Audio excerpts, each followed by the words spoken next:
Hello, everyone. Welcome. I'm Molly. And I'm Sandy, and we're really happy that you're here with us today. We are happy because we're going to talk about something that's really close to my heart, and that's the power of your subconscious mind. And I love this topic. Mm, mm. And close to my heart too. And that's how these talks come about, is because we're often talking about the power of a subconscious mind and all a range of conversations and different books and ideas and life experiences. And so we thought, well, we've gained so much of this, trying to understand ourselves and the world a little more deeply, that we'd come and share it with you. Exactly. And that's exciting because, we're just ordinary people, just two women that we got together and we're on this journey of learning, of healing, which is my passion in life, really, and personal growth and how we can be better in ourselves and do more for our world in general, really. And, we're just sharing what we're learning along the way. And we just want to be open with what resonates with us. Because we've had some really big shifts in our lives through the conversations and the work that we've done together. And truly, we've had so many conversations over what nearly this last 10 years, isn't it, Sandy? Yes. Time, where we've talked about books that we're reading, what we're looking at online, ideas, healing methods, challenges. We've both had some pretty deep challenges over the last few years, and we're just looking at the things that, well, it makes us pause, just think a little bit differently about life, perhaps. And at some point, we realized we could probably have pressed record on a lot of those conversations because they were really good conversations. So, um, one of the things I guess is that we're aware that life doesn't come with a manual. Oh my God, I wish it had. Wouldn't it have been easy? But so we're all just really trying to understand ourselves, our thoughts, our emotions, and certainly understand the experiences that we go through in this journey that we call life. So true, Molly. And yes, we've been talking about so many things. And yes, I wish we had a push record many times too. And I sure wish we had that manual. But that's how these conversations continue to evolve. And that's that building of knowledge and wisdom, and then sharing that, because sometimes the most helpful thing isn't necessarily someone giving advice, it's simply knowing that you don't walk alone. We are all here, we're all experiencing this great big adventure called life. And with all that being said, let's delve in to our chat today, or our talk today, about the subconscious mind. Okay. I love this topic. I really do. Because what I've come to know over many years is that our subconscious mind influences every single aspect of every single day. And mostly it's without us even realizing it. And it's something, well, you can't see it, you can't hold it in your hands, and you may not even be aware of what's happening within it, yet it can have an enormous influence over the way you think, what you feel, how you behave, and just in general, how you respond to life. Yes, definitely. The subconscious mind is a huge powerhouse of influence on our lives. And I think one of the very interesting things about the subconscious mind is that it's working all the time. It never sleeps.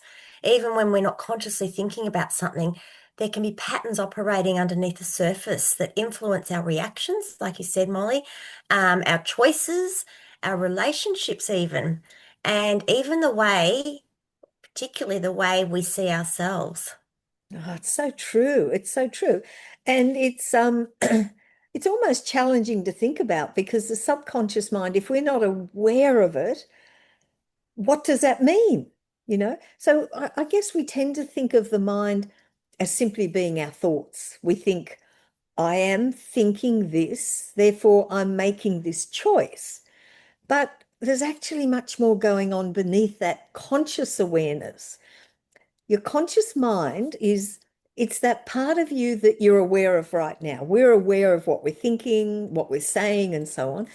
And it's the part that listens to this conversation, makes decisions, weighs things up, it asks questions, and it'll say, well, yes, I want to do that, or no, that's not for me. But you know what? Underneath that conscious level, there's a much deeper part of the mind that's continually processing information. It's remembering all the experiences we've ever had, probably from pre-birth even. It recognizes patterns and it influences the way we respond to the world around us because we've got all this background information, and this is all happening in the subconscious mind all the time, Sandy. Mm, mm. Yes, Molly, and it's perhaps, I guess, one of the easiest ways, or one of the ways to understand it, is to think about how much of our day we actually spend consciously deciding what to do. You don't have to consciously think about how to walk, how to brush your teeth. Um, what else do we do during the day? How to get dressed, how to drive. So often I find myself somewhere and I'm like, how did I get here? And or I think, have I gone past that place yet? Or how far away am I? It's just because our subconscious mind is just taking the driver's seat, so to speak, Mm. and then we arrive where we are, and it's bringing I always bring my thoughts back and say, oh, time to focus here, because we often drive familiar routes, or and even something like making your morning cup of tea. We're not fully aware of that. We just have do our tea and in our favorite cup and go about our business. And because we have learned those behaviors so thoroughly that they do happen automatically. Yeah, absolutely. And that's one of those wonderful things about our subconscious mind, really, because it allows us to function without consciously having to process every single piece of information coming into us. I mean, imagine if you had to consciously think about every step involved in walking, uh, every movement required to pick up that cup to make your cup of tea, or every detail involved in driving your car. Um, Imagine if we had to consciously think about every single word we were going to say in an ordinary conversation.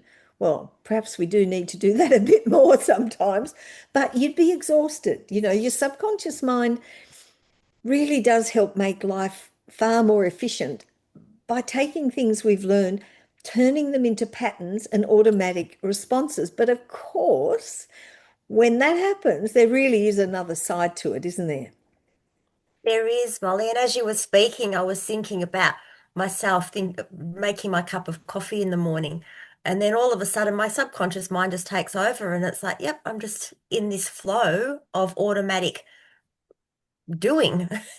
Because the subconscious mind doesn't only store useful things like how to drive a car and make coffee and cup of tea.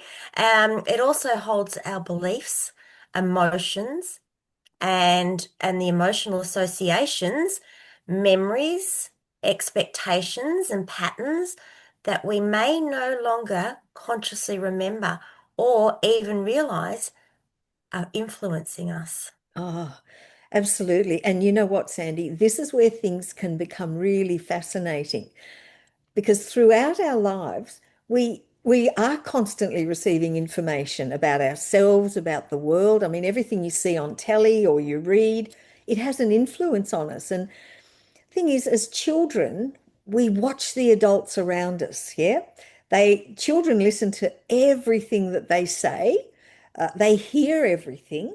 They notice how the adults behave and observe how people respond back to them.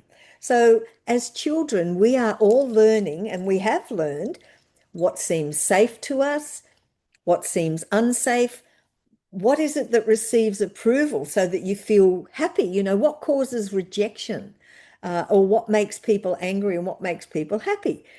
We don't just sit down consciously and say, today I'm going to create a belief about myself, because it just happens naturally from everything you've ever seen or heard.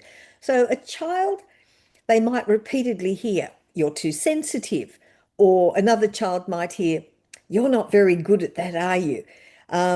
Maybe another might experience being criticized whenever they make a mistake. So someone else growing up might hear, "Money doesn't grow on trees." Do you know that's something that I heard my grandparents and my parents say often? Um, and people can't be trusted. And one that I heard a lot growing up was, "Rich people can't be trusted. You don't know how they've made their money." So these things, they get embedded into your subconscious. The other thing that I heard a lot is, "You have to work hard for everything." And don't get your hopes up. Don't plan too far ahead. So these are the sort of things that I grew up with that really did have quite a few blocks in how I moved through life until I became aware of them. And these experiences, they become internalized and they cause the blocks, they cause the beliefs to develop. And I Mm. think for me personally, these are things I've had to work through and shift, which is part of what our conversations have done so much for me, Sandy, I have to say. Oh, and for me too, Molly. And as you were saying that, I was remembering my maths class and trying to learn the times tables and being told, oh, you're not very good at that. It still rings true today. And yet I'd write a story and I'd be praised for it. But it's the maths that you're not good at that still rings true. But ultimately, that's just someone else's opinion. And my reaction to their opinion, which does become a belief. And that can eventually become something that we believe about ourselves for life. And this is why you can sometimes find yourself reacting to something in the present moment and wonder, why am I reacting so strongly to this? The situation itself may not seem justified by the intensity of your reaction. Someone may just make a small comment that makes you feel deeply hurt, and we're wondering, where did that come from? Someone doesn't return your phone call, say for instance, and suddenly we feel rejected. That late text, and we wonder what's going wrong, what's happening. Or you might make a small mistake and think, oh no, I'm a failure. Um, uh, so it can be sort of going into that catastrophe mode when it's just very simple. That's because it's weighing against other experiences that is in your subconscious mind. So perhaps even someone's a bit distant, and we intellectually we think, okay, well, there's something going on, but we may also immediately assume that there's something wrong with us or we've done something wrong. So you may consciously know that the situation isn't as serious as it feels, but your body and emotions and nervous system respond as though something much bigger is happening. And this is because the present moment has been touched by an old pattern. Oh, I'm glad you mentioned that, Sandy, because really, excuse me, that's such an important distinction.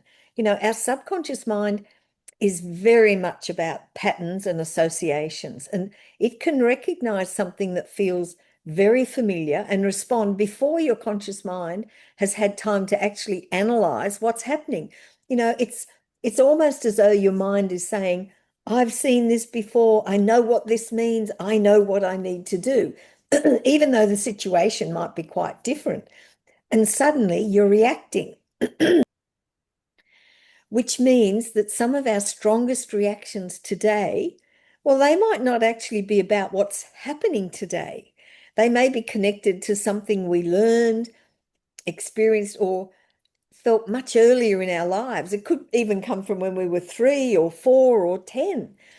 But this doesn't mean really that every reaction has some dramatic childhood explanation. That's not necessarily correct, but sometimes a pattern can be much more recent and could be something that happened several years ago or maybe even last week. And your mind may have created a new association around it because the subconscious mind, it's continually learning, and every experience gives your nervous system information. Every repetition strengthens that neural pathway. And every time you respond to something well, in the same way, that response can become more familiar and automatic. And this is why our patterns can become, well, so deeply established. Mm. It's just phenomenal, isn't it? And Mm. say, for example, Molly, if we think about something as simple as worrying, which we all have a tendency to do, and if you've spent your years or spent some years worrying about what might happen, your mind can become very practiced at looking for the possible problems. You may walk into a situation and immediately notice what could go wrong. Someone else might walk into exactly the same situation and notice what could go right. The circumstances are exactly the same, but the minds are filtering through what's happening through their own experience. And I remember going through a fair once. Um, and I was so excited to go on the Ferris wheel. And I was with a little friend, and my friend was really, really worried because it was so high.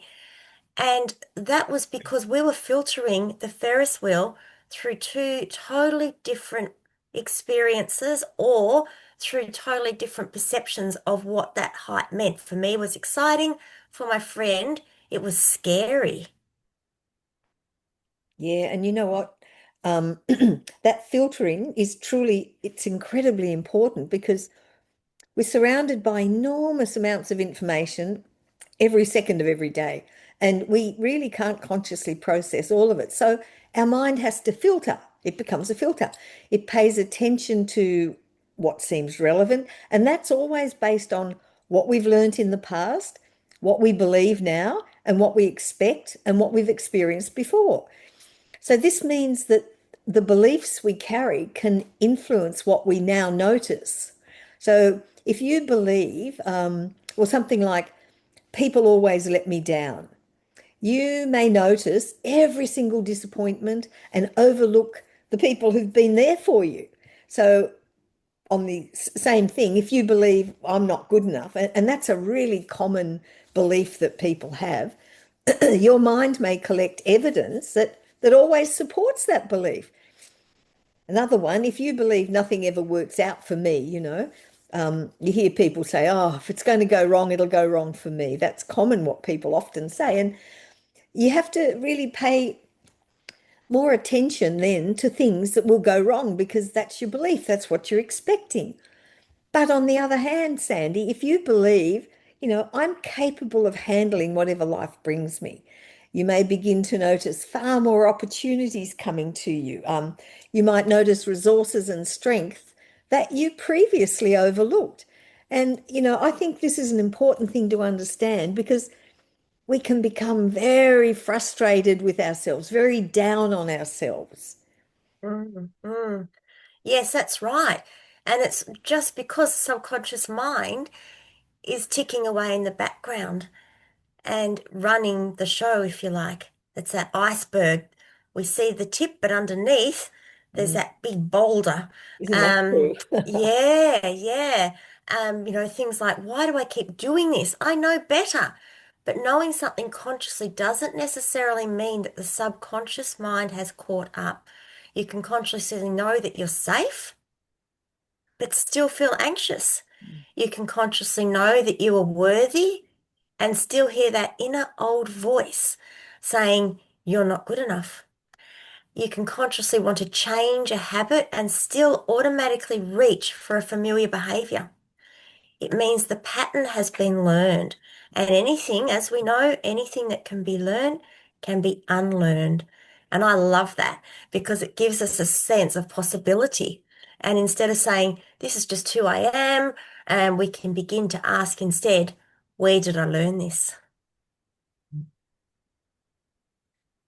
Exactly, Sandy. And perhaps just as importantly, we can ask ourselves, is this belief still serving me? Does this serve where I'm at right now in my life? Because some of the things stored within our subconscious mind, well, when we were 7 or 10 or 15, they might have been very useful, like a child who learned to stay quiet because speaking up caused conflict.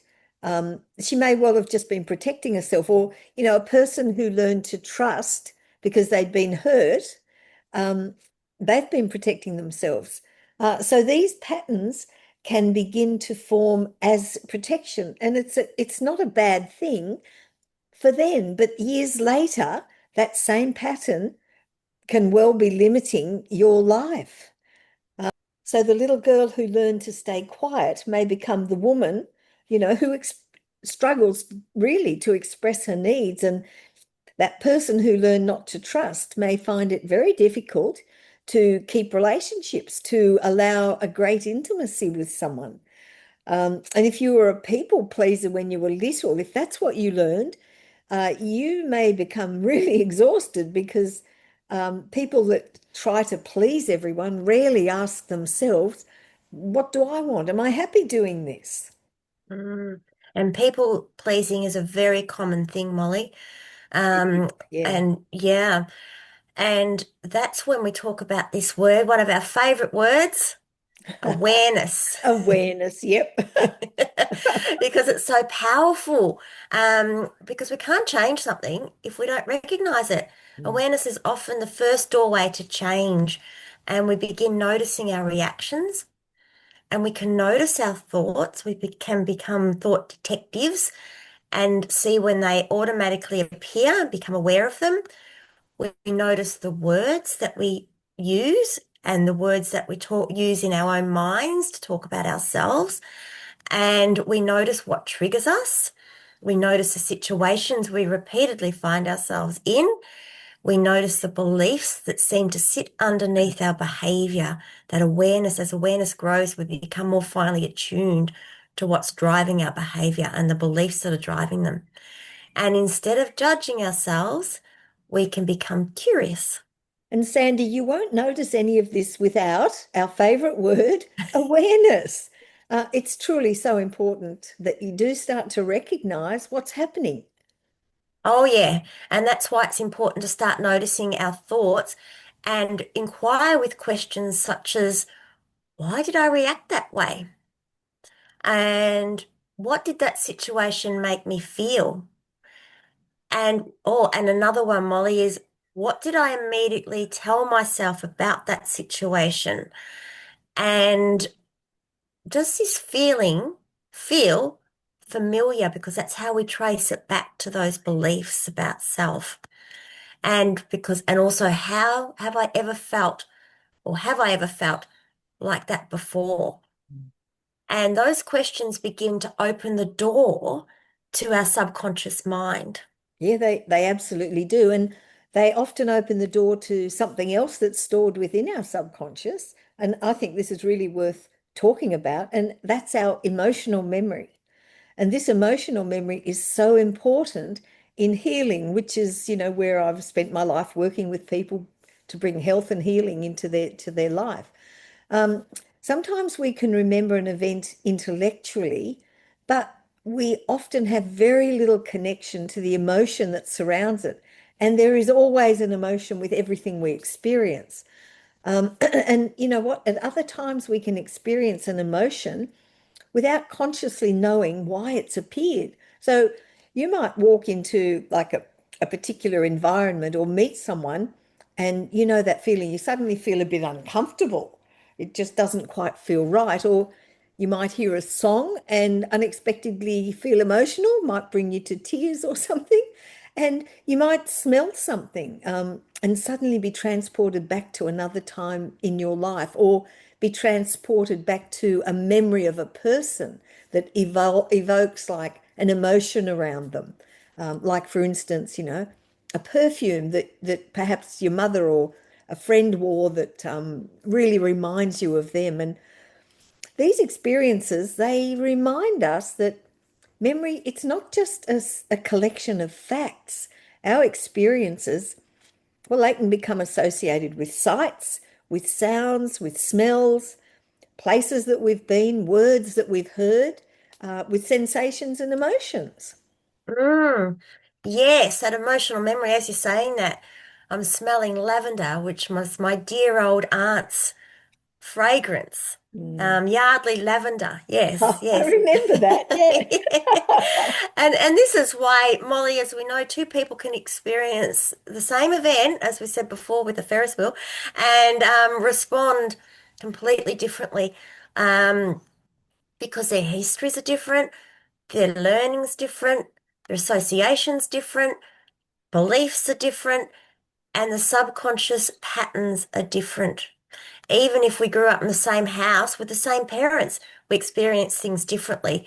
We may have the same parents, but the situations change depending on where we are in the family and why certain beliefs might be similar. Our experiences are different.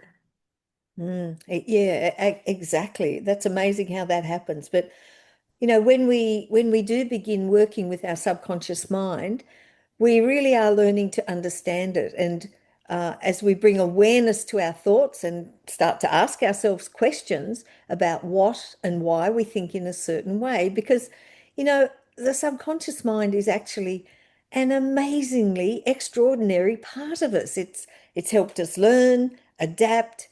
Remember, it helped us protect ourselves and basically navigate the whole world that we live in. So the question isn't how do I stop my subconscious mind from influencing me? Because that's an impossibility, right? The question is, how do I become more conscious of what is influencing me? And this is what's hidden in our subconscious mind. Yes.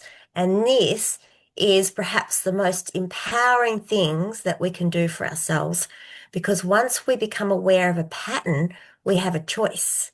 We can pause, we can question it, we can ask whether or not it's true, and we can decide whether we want to continue responding in that same way.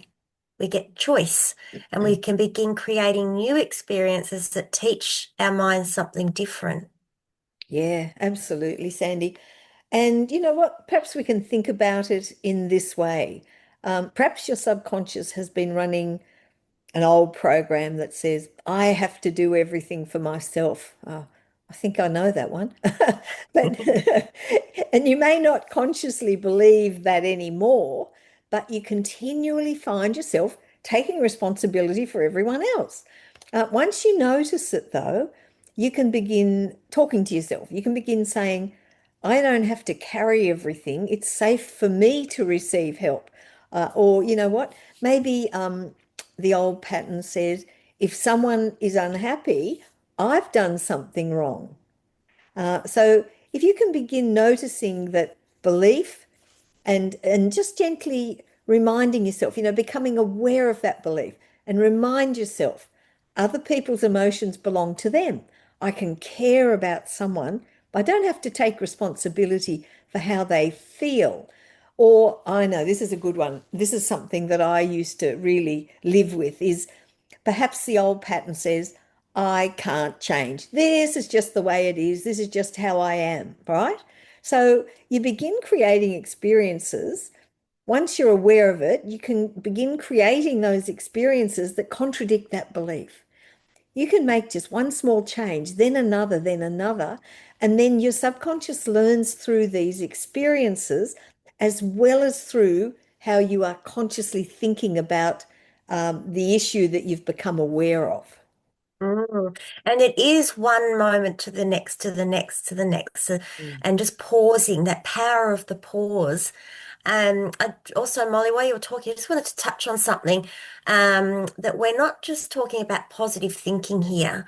We're talking about becoming aware of the patterns and the deeper patterns that have been running beneath the surface.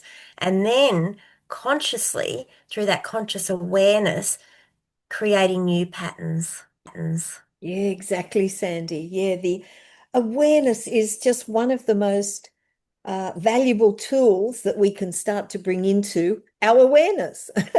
And I think this is where, it can become really exciting because the subconscious mind, it's not a fixed vault that was filled once and then locked forever.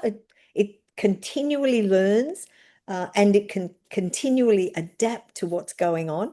It responds to repetition, to experience, to our emotions, attention and to expectations that we have. So that means, I think, that the way you speak to yourself today, it's vital. It really matters. And the experience that you repeatedly create, that matters. Your thoughts that you repeatedly entertain, they all matter. And we often, I don't know if you've ever stopped to look at what you're thinking, but we often think the same thing over and over again. Um, and our emotions, of course, our emotional states that we practice, they all matter. And these beliefs that we consciously choose to strengthen, they all matter. Yeah, oh, absolutely. And I like that analogy of the closed vault or the fixed vault because when we start opening, albeit little by little, and understanding more about our what are the programs and the beliefs and thoughts and feelings and emotions that are running within that vault and open it up, then we really start to learn about ourselves. And so perhaps instead of asking what's wrong with me when certain things do happen, we can begin to ask much more useful questions, Mm. such as, what has my mind learned? Yeah, I love that, Sandy. That's lovely. What has my mind learned? Yeah, because once you ask that question, up comes the awareness, and then there's room for compassion. So you could look at that old pattern and you could say, well, I understand why you developed. You were trying to protect me. You were trying to help me, but I don't need you to run my life in the same way anymore. I'm an adult now and I've got different choices. And that's a very different relationship that you start setting up with yourself. It certainly is, and it's a much more compassionate one. Mm. And it moves us away from judging ourselves and towards understanding ourselves. And perhaps that is really what we want for you to take away from this and what we've taken away from our discussions, that your subconscious mind is influencing your life every day. It contains learned patterns, memories, associations. What else, Molly? Emotional responses we talked about, Yeah, emotional memory, yeah. the beliefs, the habits, and of course, the emotional behavior, or sorry, the automatic behaviors. Mm. And some of these patterns are wonderfully helpful, like making a cup of tea or coffee and driving our car. And others may be just old patterns that you've just simply carried forward because they've become familiar. Yeah, yeah, yeah, I know. But, the interesting thing, Sandy, I believe, is that familiarity doesn't mean truth. And just because you've always thought something doesn't mean you have to keep thinking it. With awareness, you can change anything. Also, just because you've, always responded in a particular way doesn't mean that you can't learn another response. And certainly, beliefs, just because you've carried an old belief for so many years, perhaps, it doesn't mean it has to keep determining your future. You can change all of this. Yes, and I've changed many beliefs over time because we do change, we grow, we evolve, and the beliefs that we once held, they're not relevant to today, to the person that we are today. And I guess, Molly, the first step isn't to change everything at all, or everything at all, and all at once. Yeah. Perhaps the first step is simply to notice, as we're talking about that awareness, just notice your thoughts, notice your reactions, pause, make that awareness come further forward into your mind as you notice what you expect, your expectations. We expect certain things to come out of certain outcomes to come out. Well, if I do this, then I expect that. And just noticing what that is, what our expectations that we place on things. And notice what fear comes up because fear is a big one, Molly. We'll probably be having a discussion about that very soon. I hope so, Um, Sandy, because fear is enormous in most people's lives, isn't it? Oh, absolutely. And notice the things that you automatically say about yourself. Notice the situations that repeatedly trigger the same emotions because they're there. And when you notice something, like we keep saying, pause Mm. and ask, what is my subconscious mind trying to tell me? Where might I have learnt this from? this is a big one, is this still true for me today? And if it isn't, what would I rather believe? And there comes that choice. And within that choice is empowerment. Because the beautiful thing about awareness is that it creates a space between the old pattern and the person that you are becoming. Yeah, exactly.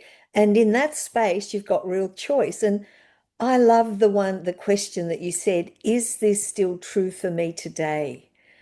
Because, well, like you said, we change, we grow. Every day is a new day, isn't it? And we're Mhm. all growing. Every day we learn something new.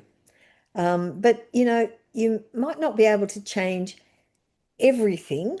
Certainly, you can't change the past. You can't change what happened to you, but you can change the association through the subconscious mind. And even though you can't change the actual experiences that shaped you, you can certainly, with awareness, become conscious of what it is that you actually brought from those experiences into your current life now. And you can begin to question the beliefs that were handed to you or that you took on.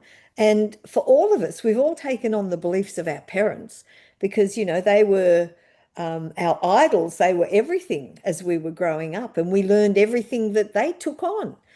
So, really, um, when you start to bring awareness into your life and start to question things, you can really begin to release patterns that no longer serve you right now. And you can begin teaching your mind something new. How refreshing. And I guess also, Molly, that today, rather than trying to uncover through this talk, trying to uncover everything that's sitting inside your subconscious mind, simply become curious about one thing. And why maybe that's a reaction or a belief, or perhaps it's a pattern in your life that you keep repeating, even though you consciously want something different. Yeah, exactly. And, it doesn't have to be a dramatic shift or change. I mean, you can just sit quietly with that question just for a moment and whatever comes up, just look at it. Don't judge whatever comes up. Don't judge the answer. Don't even try to fix it. Just notice because this is awareness. And the moment you become aware of something that's previously been operating outside of your awareness, you have already begun to make significant changes. You're changing that relationship you have with it. And this is where the journey into the subconscious mind really does begin. Yes, absolutely. And so, as we start looking at our subconscious mind, we have discovered that our subconscious mind isn't something mysterious as we sometimes think it is before we start exploring this subject, or this part of ourselves.